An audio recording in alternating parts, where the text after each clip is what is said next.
Сәлем достар, менің YouTube арнама қош келдіңіздер. Каналыма тіркеліп, лайк басып, комментария жазуды ұмытпаңыздар. Бүгін сіздермен осындай жұмсақ, ауызда еритін сүзбелі пирогтың рецептімен бөлісемін. Құрғақ ыдысымызға ұнымызды салып, үстінен майды салып, видеодағыдай майды ұнға аунатып, осылай терканың көмегімен өткізіп аламыз.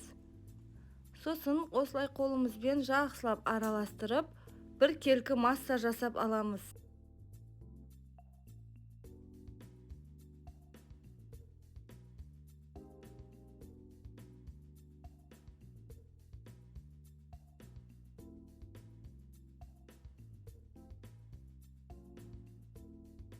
Бір келкі масса дайын болған соң, оның үстіне ванилин және разрыхитель саламыз.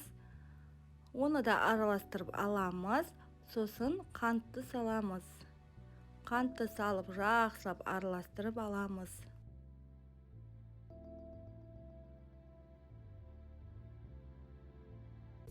Менде осылай дөңгелек форма, үстіне противень саламыз. Дайын массаның 3-тен 2 бөлігін төменгі жағына саламыз. Жақсылап бетін түзулеп шығамыз.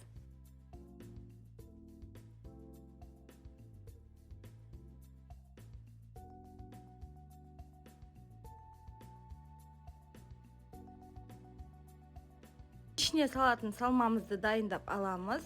Бізге сүзбе, қант, 2 дана жұмыртқа қажет. Ыдысымызға сүзбемізді салып, үстінен қантты салып, осылай шаншқының көмегімен араластырып аламыз. Оның үстіне жұмыртқамызды салып, жақсылап бір келкі етіп араластырып аламыз.